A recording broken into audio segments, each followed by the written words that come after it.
sekalian, selamat datang dan terima kasih atas kehadirannya di Mako Koarmada RI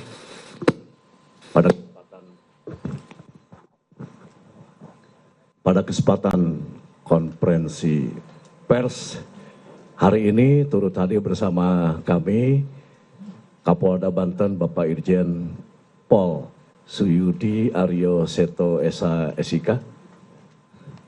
Kemudian sebelah kanan saya dan Puspomal Laksda TNI Dr. Samista SH.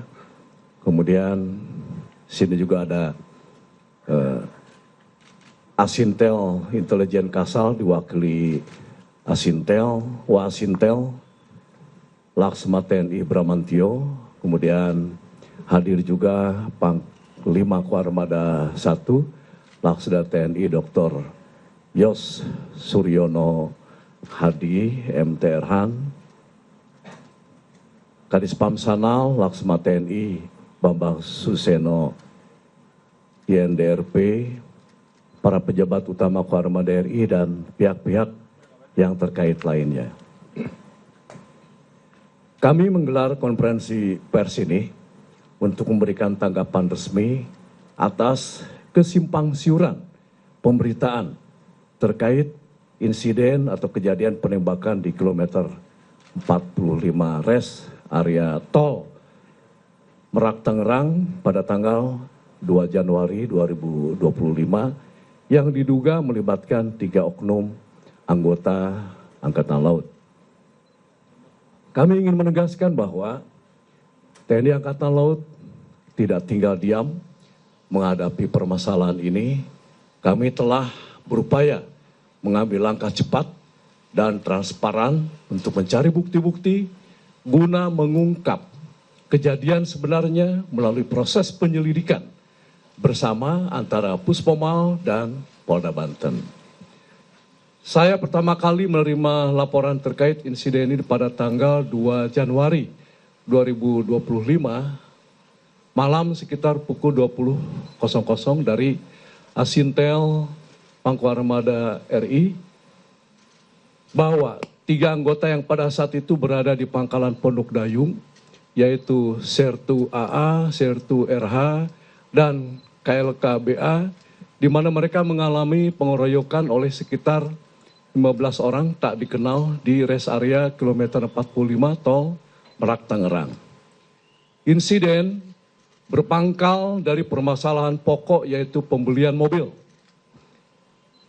Dalam insiden tersebut diakui bahwa salah satu anggota melakukan tindakan penembakan.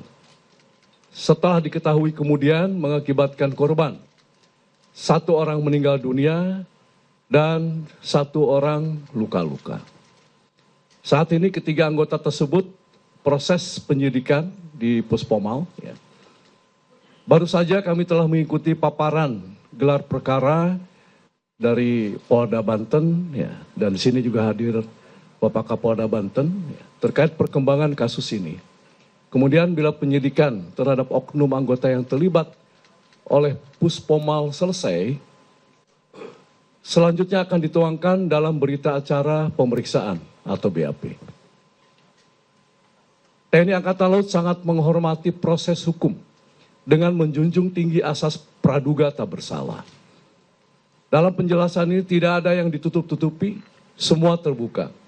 Kami ingin menegaskan sikap TNI Angkatan Laut bahwa siapapun anggota kami bila terbukti bersalah, kami akan tindak tegas sesuai peraturan perundang-undangan yang berlaku di TNI. Untuk memberikan informasi lebih rinci mengenai kronologi dan perkembangan penyidikan akan disampaikan dari pihak Polda serta Puspomal. Setelah itu dibuka sesi tanya jawab bagi rekan-rekan media. Demikian pengantar dari saya. Terima kasih atas perhatian. Kami persilakan pertama dari pihak Polda Banten untuk menyampaikan penjelasan yang akan disampaikan oleh Kapolda Banten. Dilanjutkan nanti penjelasan dari Dan Puspomal. Silakan. Terima kasih. Baik, terima kasih Bapak Panglima. Assalamualaikum warahmatullahi wabarakatuh. Salam sejahtera untuk kita sekalian. Yang saya hormati Bapak Pangormada RI, Laksamana Madya TNI Dr. Denny Hendrata, SE MM CHR MP. Yang saya hormati para PJU Ormada RI, Bapak Dan Puspomal, Laksda TNI Sasmita Esa, dan seluruh awak media yang saya cintai dan saya banggakan. Pada hari ini kami selaku Kapolda Banten akan menyampaikan hasil penyidikan yang telah kami lakukan, tentunya atas koordinasi bersama dengan pihak Puspomal TNI Angkatan Laut, karena kejadian yang berakhir adanya penembakan itu bermula dari kasus penggelapan terhadap sebuah kendaraan yang ditangani oleh Polda Banten. Kami akan sampaikan, yang pertama, kasus ini dilaporkan kepada kami terkait dengan tindak pidana penggelapan sesuai dengan pasal 372 KUHP. Sesuai dengan laporan polisi yang diterima oleh Polsek Rajek, Polres Kota Tangerang, tanggal 2 Januari 2025. Pelapornya adalah Saudara Agam Muhammad Nasruddin, ya, tinggal di daerah Taman Raya Rajek, Desa Mekarsari, Kecamatan Rajek, Kabupaten Tangerang. Waktu dan tempat kejadian penggelapan ini adalah di CV Makmur Raya, ya, tempat rental kendaraan. Pukul 00.15 ya, dilakukan penyewaan di Taman Raya Rajek Blok I 15. RT 015 RW 005 Desa Mekarsari, Kecamatan Rajek, Kabupaten Tangerang. Yang disewa adalah Honda Brio warna orange, nomor polisi B2694 KZO. Ya.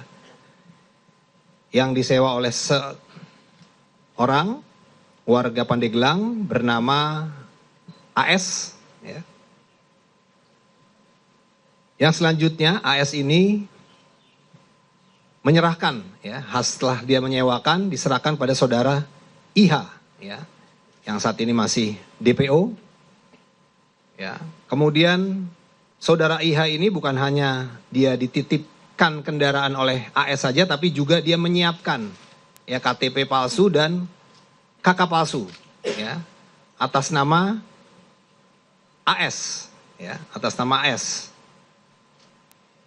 Ya, tentunya ini sebagai syarat dokumen penyewaan kendaraan. Ya. Untuk bisa menyewa dia harus menggunakan KTP dan KK, tapi dia menggunakannya KTP dan KK palsu. Ya. Kemudian dari saudara IH, dia menyerahkan lagi ke saudara RH. Ya. Nah, RH ini, ya, kemudian dijual, ya, kepada saudara IS dengan harga 23 juta. Ya. Nah, kemudian dari saudara RH, ya, baru diserahkan kepada atau dijual kepada saudara AA, ya, Oknum TNI Angkatan Laut, ya, melalui saudara SY. Harganya sudah naik, ya, dinaikin menjadi 40 juta. Nah, saksi-saksi yang kita periksa 13 orang, ya. Baik saksi-saksi yang ada di TKP maupun juga saksi penangkap. Kemudian barang bukti yang kita amankan, yang pertama adalah surat BPKB kendaraan Honda Brio warna orange tahun 2021, Nopol B2696 KZO. Kemudian juga sebuah surat STNK kendaraan Brio warna orange tahun 2021. Kemudian 1 unit kendaraan Honda Brio berwarna orange atas nama Siska Widyatuti, ya. Kemudian sebuah kunci kendaraan, 1 lembar tanda terima sewa kendaraan, kemudian 1 buah KTP palsu, 1 lembar KK palsu, ya, kartu keluarga palsu, kemudian ID card palsu, dan sebuah fotokopi STNK Brio.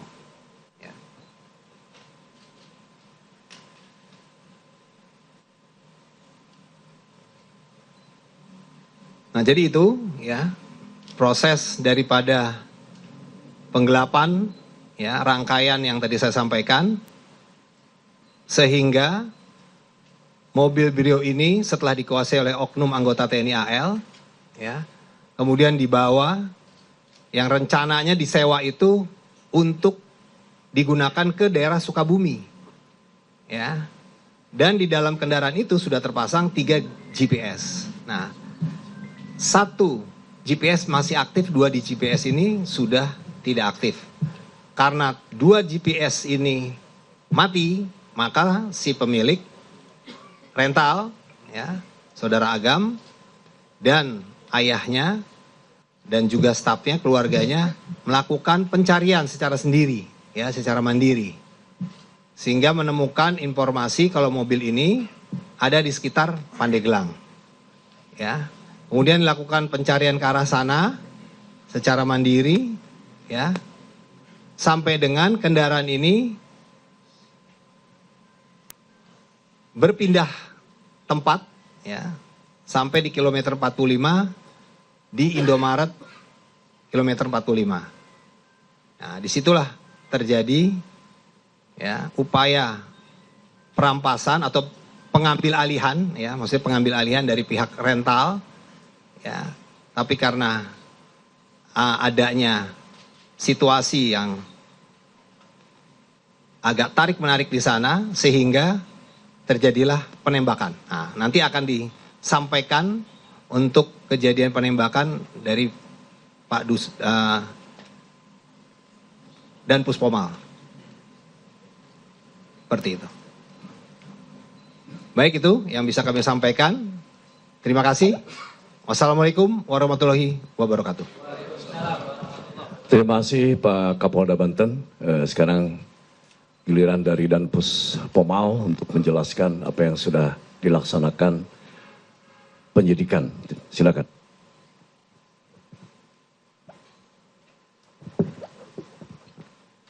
Bismillahirrahmanirrahim. Assalamualaikum warahmatullahi wabarakatuh. Yang terhormat Panglima Armada RI beserta seluruh PCU, yang saya hormati Kapolda Banten, Panglima Armada 1 dan rekan-rekan wartawan. Pertama-tama saya mungkin menyampaikan sekali lagi selamat tahun baru. Kemudian saya pribadi menyampaikan ucapan bela sungkawa kepada pihak keluarga atas kejadian ini. Kejadian dan musibah ini tentunya kita tidak menginginkan semuanya. Tidak menginginkan ini akan terjadi. Mungkin itu sudah kehendak yang Maha Kuasa. Tapi saya selaku Dan Puspomal, ketika mendengar berita dan informasi kejadian tersebut, kami langsung mengambil langkah-langkah. Dari hari kami menerima juga hampir sama dengan Panglima Armada, itu hari Jumat malam. Kemudian kami Sabtu pagi langsung bergerak. Mohon maaf kepada rekan-rekan wartawan, kalau pada saat hari Sabtu banyak yang menghubungi saya dan saya tidak angkat, bukan berarti apa, karena pada saat hari Sabtu juga saya ada satu kegiatan yang tidak bisa saya tinggalkan sehingga handphone saya tidak terfokus ke situ. Saya berada di Cirebon melaksanakan peresmian masjid dan sekaligus bakti sosial. Tetapi staf kami pada hari Sabtu itu sudah bergerak mencari bukti-bukti awal dan berkoordinasi dengan institusi yang terkait, terutama dengan pihak kepolisian. Dengan Polda Banten khususnya. Kami selalu berkoordinasi untuk mencari titik terang. Dari hasil penyidikan itu, benar bahwa penembakan yang terjadi di kilometer 54 dilakukan oleh oknum, 445 dilakukan oleh oknum TNI Angkatan Laut. Sebagaimana yang telah disampaikan oleh Bapak Panglima Armada RI, maupun Bapak Kapolda Banten, kami Puspomal akan terus mendalami akan terus mendalami dan sekarang sudah dalam proses penyidikan. Pelaku sudah kami amankan. Kami dari jajaran TNI Angkatan Laut, sebagaimana sampaikan oleh Panglima Armada RI, kami akan selalu terbuka dan akan menyampaikan fakta apa adanya. Apabila ada satu keterlibatan yang betul mengarah pada suatu tindak pidana, jajaran polisi militer tentunya akan memeriksa sesuai dengan ketentuan hukum yang berlaku. Maka dari itu kami mohon kepada rekan-rekan wartawan, berikan waktu kami untuk melakukan ini. Kami bekerja terus, bahkan bukan hanya siang, tapi siang malam kita melakukan pengejaran-pengejaran, melakukan pengumpulan saksi-saksi dan pengumpulan barang-barang bukti yang ada, yang terkait dengan peristiwa ini. Sehingga peristiwa ini akan terang, apa sih yang sesungguhnya akan terjadi. Tetapi secara gambaran tadi terjadi penembakan, sebagaimana yang telah disampaikan oleh Bapak Kapolda tadi. Itu lebih gampang tuh dari Bapak Kapolda, dan nanti akan kami dalami lagi sehingga peristiwa ini betul-betul akan menjadi terang. Yakinkan kepada kami bahwa kami jajaran TNI Angkatan Laut akan memproses sesuai dengan ketentuan yang berlaku. Yakinkan itu. Ya, karena sampai dengan saat ini kita banyak sekali kejadian-kejadian yang selalu melibatkan anggota TNI Angkatan Laut. Ya, apabila itu terbukti dan kita akan langsung kepada proses-proses hukum. Seperti mohon maaf kalau saya singgung sedikit peristiwa Nias. Mungkin ada satu pembunuhan di Nias pada saat pencalonan masuk anggota TNI AL, dan kita proses, dan itu sudah putusannya adalah seumur hidup. Dan itu kita proses. Bahkan itu yang melakukan, mohon maaf nih, yang melakukan penipuan tersebut, pembunuhan tersebut adalah anggota Pomal itu sendiri, seorang bintara. Ini sebagai bukti bahwa TNI Angkatan Laut akan konsisten dengan penegakan dan komit dengan penegakan hukum itu sendiri. Mungkin sedikit itu yang saya sampaikan proses, karena sampai dengan saat ini masih terus bergulir proses itu kami laksanakan, dan pelaku sudah kami amankan, dan beberapa barang bukti juga sudah kami terima, baik dari Polda maupun yang dapat kami temukan di lapangan. Demikian, terima kasih. Assalamualaikum warahmatullahi wabarakatuh. Terima kasih dan Puspomal. Saya juga mau izin menyampaikan belasungkawa terhadap keluarga korban yang meninggal dunia maupun yang luka. Ya. Sehingga pada kejadian ini sebetulnya memang harus kita kebut ya supaya dapat kebenaran dan keadilan. Selanjutnya dipersilakan kepada rekan-rekan media untuk bertanya. Silakan.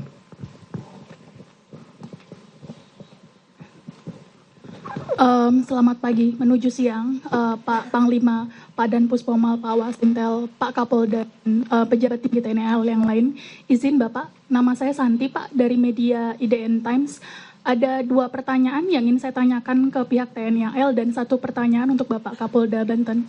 Yang pertama Pak, ke Pak Dan Puspomal dulu.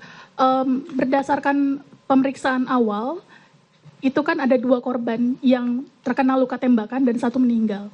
Apakah yang menembak adalah 1 orang menembak 2 orang yang berbeda, atau 2 orang masing-masing menembak 1? Karena berdasarkan informasi yang media terima, yang diamankan sejauh ini ada 2 anggota TNI AL. Begitu. Kemudian ke Pak Pangko Armada, Pak izin, di media sosial dan di publik itu terbentuk persepsi bahwa oknum anggota TNI AL ini diduga membackingi begitu. Jadi bukan seperti yang digambarkan oleh Pak Kapolda menjadi pembeli dari mobil yang mungkin mereka tidak tahu bahwa mobil itu sebenarnya sudah digelapkan dari pelaku pertama yang menyewa mobil dari korban begitu Pak. Bagaimana tanggapan TNI AL terhadap persepsi yang sudah kadung terbentuk di ruang publik ini? Itu. Kemudian untuk Pak Kapolda Banten, izin Bapak, sebelumnya kan korban juga sempat mengaku kepada media begitu, sebelum mendatangi pelaku sempat meminta bantuan atau pendampingan kepada pihak kepolisian, tetapi diragukan karena diduga adalah pihak leasing, bukan pemilik dari mobil yang akan diambil, karena ada indikasi GPS itu nonaktif sehingga dikira akan dicuri gitu Pak. Apakah sudah terkonfirmasi, karena kan diperiksa oleh Propam ya Pak saat ini, itu bagaimana hasil pemeriksaannya, dan apa alasan menolak memberikan pendampingan bantuan kepada korban yang ingin mengkonfrontir pelaku yang diduga akan mencuri mobil itu? Terima kasih Pak.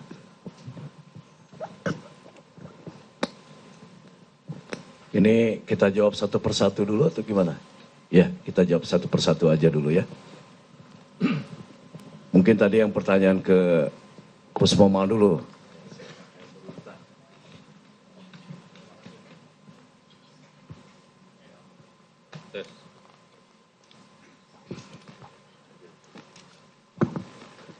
Terima kasih Pak atas pertanyaannya. Jadi yang melakukan penembakan itu adalah satu orang, nembak kedua.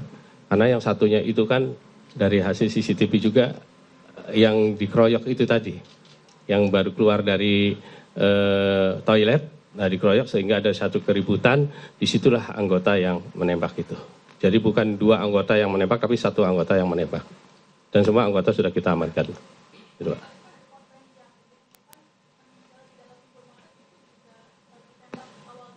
Iya, betul, awalnya di lokasi itu, kemudian diamankan ke Indomaret itu dari hasil CCTV itu. Jadi dua orang ditembak oleh satu orang di posisi bukan di dalam, bukannya di luar itu. Itu. Saya menjawab bagian saya, yaitu persepsi publik bahwa sudah terbentuk anggota TNI AL ini yang membackingi penadah.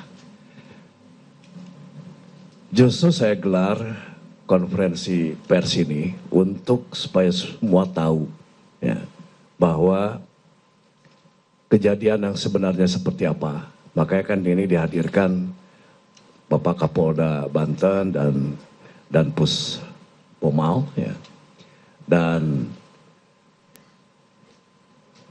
informasi awal yang saya terima itu ya pengakuan langsung ya kan dari 3 anggota ini ya nanti kan bergantung kepada hasil penyelidikan dari dan Puspomal ya. Ya sementara ini kita melihatnya ini adalah murni sebagai pembeli karena ingin memiliki sebagai kendaraan untuk pribadi. Dan nanti mungkin akan dijelaskan oleh dan Puspomal bagaimana rangkaian tadi sudah disampaikan ya kan.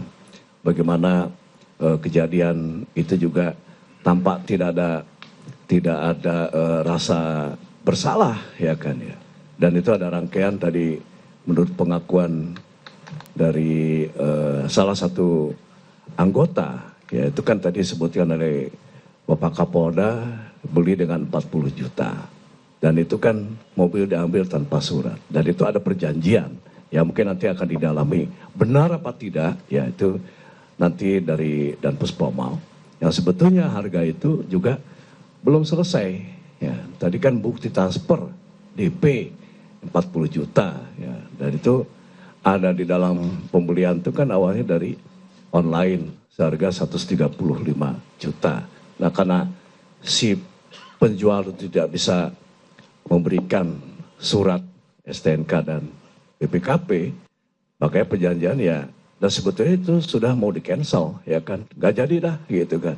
Nah tapi ya ujuk rayu tadi situ akhirnya ya dibawa juga.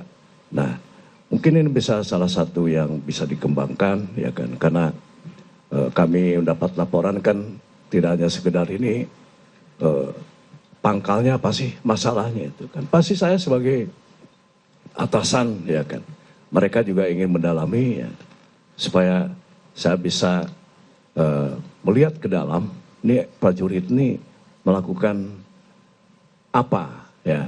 Dan tentu kita tidak punya kewenangan untuk melaksanakan penyidikan ya, dan tanpa ada kerjasama ini tentu tidak akan bisa dapat diselesaikan di pengadilan nanti. Terjawab ya? Ya, masih. Baik, terima kasih. Kami akan menyampaikan terkait dengan apa yang ditanyakan.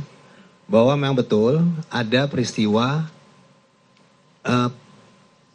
saudara Agam ya bersama saudara Samsul dan 3 orang lainnya, jadi berlima, sebelum kejadian penembakan di TKP kilometer 45 itu sempat datang ke Polsek Cinangka ya, Polres Cilegon. Nah, datang sekitar pukul 02.30 waktu Indonesia bagian Barat. Kemudian diterima oleh anggota piket yaitu Brigadir Dery Andriani dan Bribka Dedi Irwanto ya. Nah, terjadi komunikasi di sana ya, bahwa saudara Agam menyampaikan bahwa mobil rentalnya itu dibawa oleh penyewa ya, yang dibawa ke arah Saketi Pandeglang ya. Nah, kemudian disampaikan juga bahwa GPS-nya tinggal 1 yang aktif, yang 2 sudah tidak aktif. Jadi diduga sudah ada upaya untuk melakukan penggelapan, gitu kan. Nah, anggota kami, saudara Bribka Dery, ini dilaporkan karena adanya dugaan penggelapan rental, ya, dan situ ada sedikit diskusi antara rental dan leasing. Nah, dilaporkanlah ke Kapolseknya untuk meminta petunjuk. Nah, pada saat melaporkan kepada Kapolseknya, Bribka Dery ini tidak utuh melaporkannya. Ya, seharusnya ini adalah terkait dengan rental, penyewaan kendaraan yang diduga akan digelapkan, tapi dilaporkannya leasing kepada Kapolseknya. Sehingga Kapolsek ini menyampaikan kalau memang leasing harus ada surat dari leasing dan sebagainya, diminta dokumen. Nah, dokumen ini pun sudah disampaikan sebenarnya oleh saudara Agam, baik itu BPKB, STNK, dan kunci cadangan. Jadi seharusnya memang anggota kita itu melakukan pendampingan. Tapi tidak dilakukan pendampingan karena anggota merasa kekuatannya sedikit. Jadi tidak berimbang sehingga tidak melakukan pendampingan. Padahal seharusnya anggota kita bisa melakukan permintaan tambahan, dukungan ke Polres misalnya, ya, atau anggota reserse di Polsek itu sendiri. Tapi itu tidak dilakukan, ya.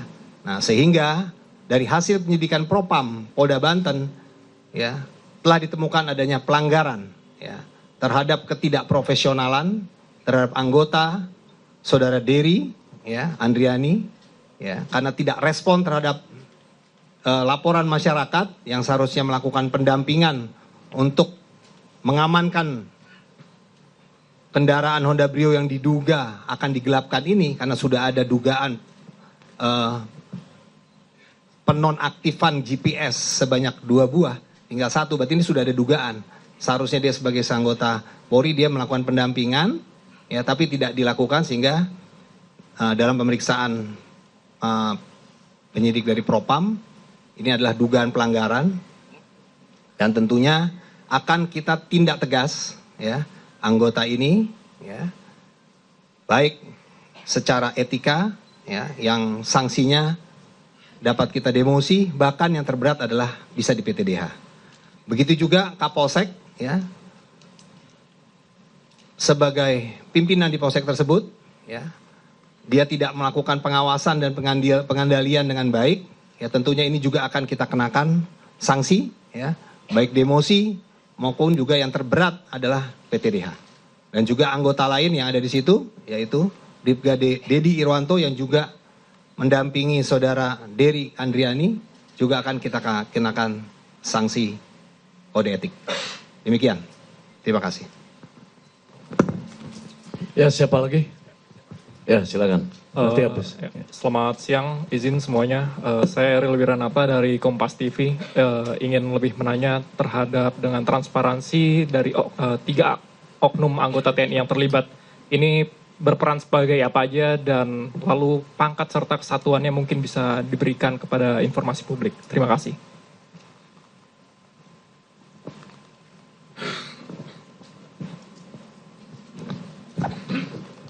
Terima kasih. Mungkin ini ada 2 pertanyaan peran dan satuan. Yang peran nanti dari penyelidikan atau dari penyidikan, ya. Tapi kalau misalnya bicara satuan, 3 orang itu 2 dari satuan Kopaska Armada 1, ya, dan 1 itu adalah KRI Bontang, Ya. Mungkin itu jawabannya. Ya. Tes. Baik untuk dari peran, dari hasil lidik yang sudah kami laksanakan sampai dengan saat ini yang kita nanti akan masuk ke dalam proses penyidikan. Jadi peran yang 3 orang ini sebenarnya itu adalah rekan. Ya, jadi perannya itu dia tidak memiliki peran, oh ini sebagai eksekutor, oh ini sebagai ini, tidak. Kan ini ada sebagai rekan. Bahkan pelaku dengan yang dikeroyok tadi itu adalah saudara. Jadi pelaku ini adalah pamannya, ya, pamannya AA tadi, pamannya AA tadi yang dalam video itu yang keluar dari toilet itu terus dihadang itu adalah pamannya yang bersangkutan.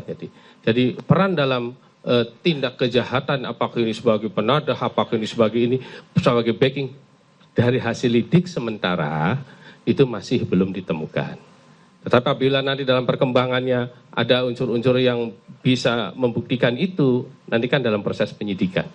Ya, nanti berikan waktu pada kami lah untuk itu. Terima kasih.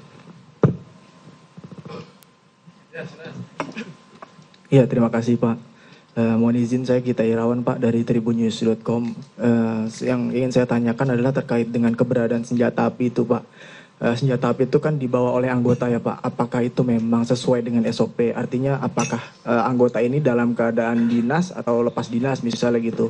Kemudian saat ini senjata api itu sendiri apakah sudah diamankan oleh penyidik dari Puspomal atau seperti apa? Dan apakah itu senjata itu organik atau memang senjata rakitan misalnya seperti itu? Itu yang pertama. Yang kedua itu dari Angkatan Laut sendiri apakah nantinya juga akan semacam memberikan tanggung jawabnya kepada pihak keluarga seperti misalnya santunan atau melakukan meminta maaf atau seperti apa Pak? Mungkin itu aja Pak. Terima kasih banyak. Pertanyaan ini dari Tribun, langsung mungkin saya jawab ya. Ya pertama masalah status senjata.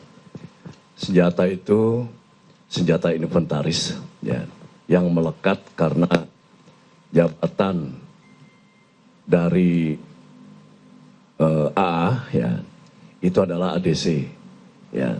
Nah ADC ini ajudan ya, sehingga ketika dia dapat tugas itu sudah SOP senjata itu melekat.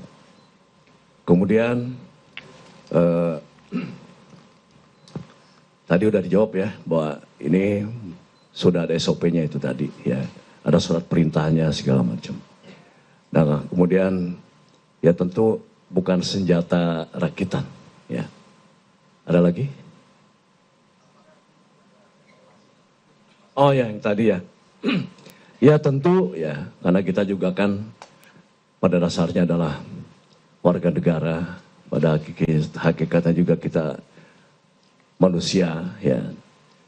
Kalau kita melihat ada kejadian seperti ini ya, tentu bukan hanya sekedar menyampaikan bela sungkawa ya, tapi juga kita akan datang ya ke rumah duka. Nah, saya belum memastikan waktu karena sebetulnya ini kan masih beberapa hari yang kita juga tidak tahu ini ya mau kemana ya kan. Dan baru terang benderang ada alamat segala macam itu dari Pak Kapolda gitu. Jadi sekali lagi ya tentu saja bela sungkawa dan mungkin nanti ada bantuan ya, untuk bisa kami berikan kepada mereka. Ya. Ada lagi, Mas? Ya.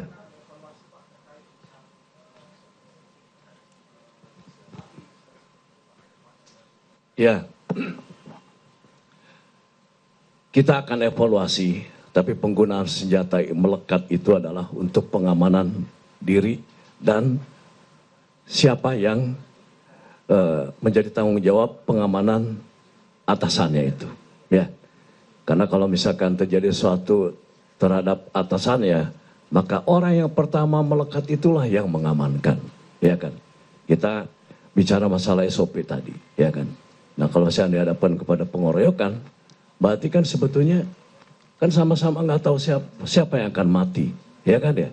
Nah jadi kita saja kalau misalkan terdesak ya dikeroyok pasti akan mencari, akan bela diri, ya kan? Akan mencari suatu benda yang mungkin bisa untuk membela diri, mengamankan. Nah ini mungkin digunakan ada senjata api, ya. Dan itu bukan senjata apinya kan bukan, itu kan dibawa, ya kan ya, gitu.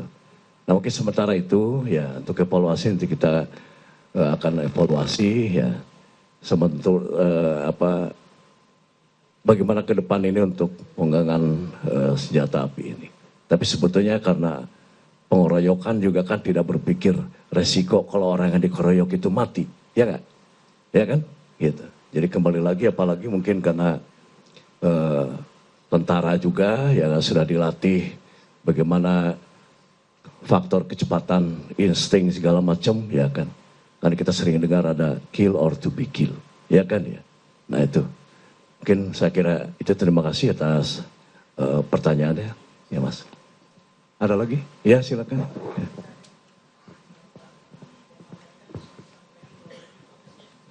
Mike.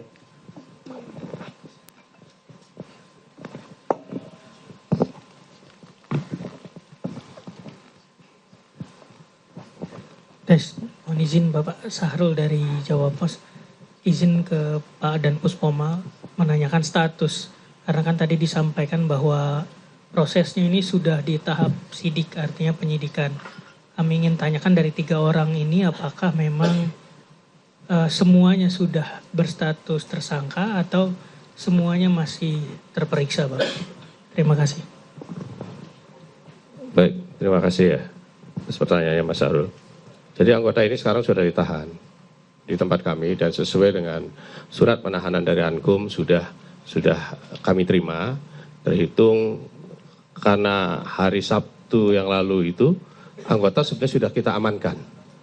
Nah karena masih dalam proses lidik ya, kami selalu maraton lidik masih belum kami tetapkan gitu. Nah sekarang setelah ada tanda-tanda dengan beberapa bukti, maka kami yang bersangkutan masuk proses penyidikan dan sudah kami tetapkan. Bukti penahanan sementara dalam 20 hari pertama itu sudah ditandatangani oleh Ankum, terhitung dari mulai hari Sabtu. Itu Mas. Ya. Ya kita sudah dalam menjurus ke sana sudah gitu ya. Karena dengan ditandatanganinya penahanan itu sudah masuk kepada proses. Karena pintu gerbang untuk memasuk dalam proses penyidikan kan itu. Ya, makasih. Ada lagi? Kalau misalnya tidak ada, semua sudah menjawab ya. Dan sudah kami jelaskan kronologi dan perkembangan penyidikan kejadian. Terima kasih atas perhatian dan kerjasama semua pihak dalam menjaga transparansi dan objektivitas dalam menangani proses hukum yang sedang berlangsung. Demikian, bila topik hidayah. Wassalamualaikum warahmatullahi wabarakatuh. Selamat siang. Ya.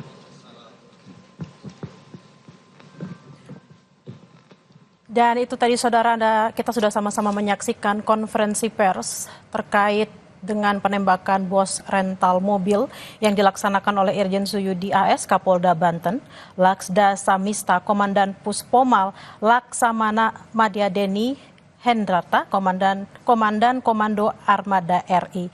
Tadi juga sudah dijelaskan oleh Dan Puspomal bahwa dari hasil lidik sementara peran dari 3 oknum adalah rekan dan pelaku yang dikeroyok adalah keluarga sambil menunggu proses penyelidikan lebih lanjut.